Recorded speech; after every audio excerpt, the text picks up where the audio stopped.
There is a blockbuster report in New York Magazine that takes you behind the scenes of one of the biggest journalistic debacles of the last 5 months.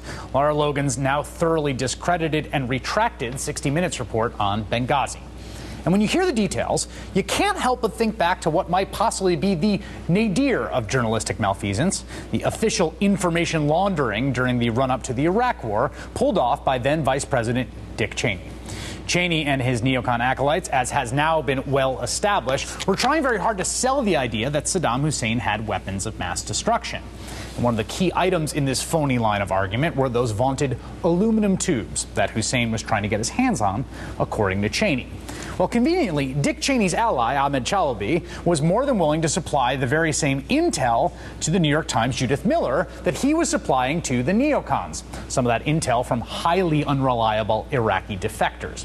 Judith Miller refused to say who those other sources were, but at Chalabi's behest, she interviewed various defectors from Saddam Hussein's regime who claimed, without substantiation, there was still a clandestine WMD program operating inside Iraq.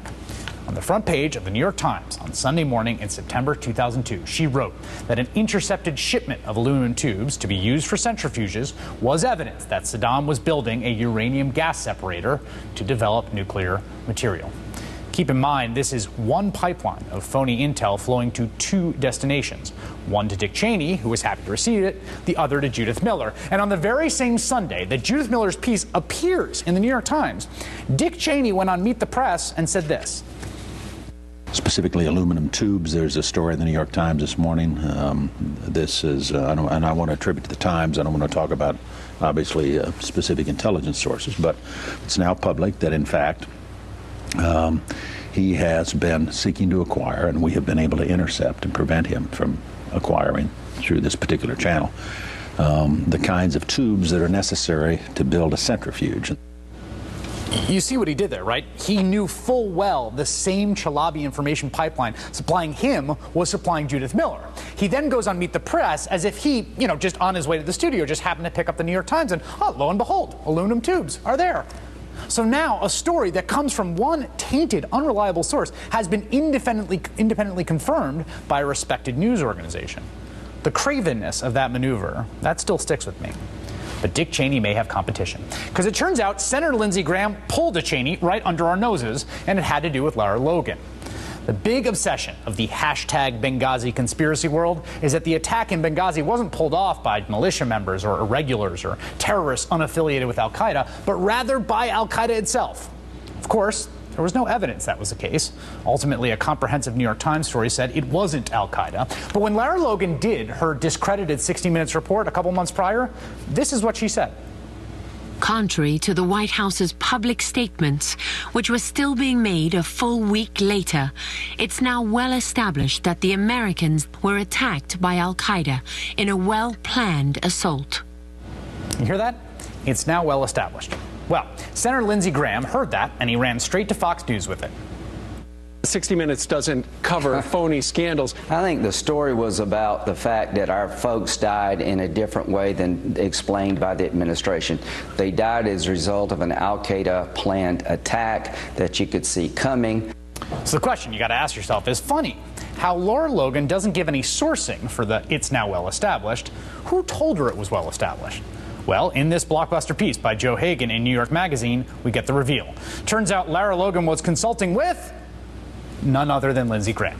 The two met 2 or 3 times to talk about the Libya attack, with Graham telling Logan that from his point of view, it was a fair thing to say that there was a buildup of al-Qaeda types in the area. So here's how it goes. Lindsey Graham tells Lara Logan it's al-Qaeda in the face of all countervailing evidence. Lara Logan puts that in her report on the most respected news magazine in America. And then Senator Graham vows to block all nominations from the Obama administration until he gets answers on Benghazi. And he cites the Lara Logan report as evidence which was, unbeknownst to the public at the time, sourced by Lindsey Graham himself. What did the 60 Minutes show tell us? That this was a pre-planned terrorist attack. You got 60 Minutes now validating it not was just a terrorist attack. They knew who planned it, and it was a long time coming. 60 Minutes identified the people who planned the attack and actually how they did it. Joining me now, Congressman Steve Cohen, Democrat from Tennessee. Congressman, should Lindsey Graham retract that? Should he go on the floor of the Senate and say, I'm sorry about that? Well, in the real world he would, but politics isn't necessarily the real world. You're not supposed to ever admit anything.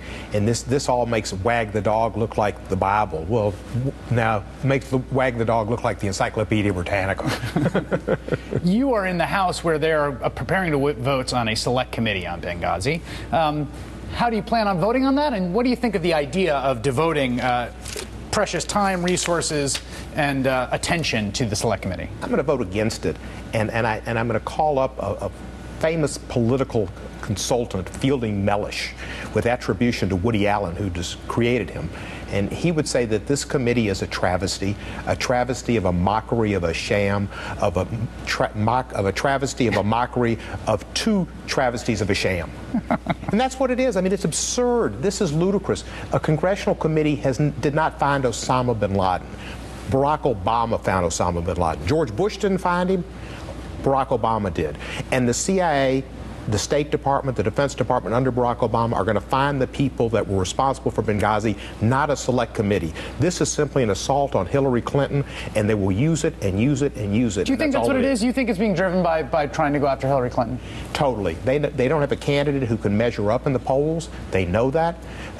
Secretary Clinton is the odds-on favorite to be president. But when you speak to your colleagues, and there are colleagues of yours across the aisle, Republican members of the House, who are really spending a lot of time on the issue of Benghazi, do you think they're faking it? Do you think they really believe that there was...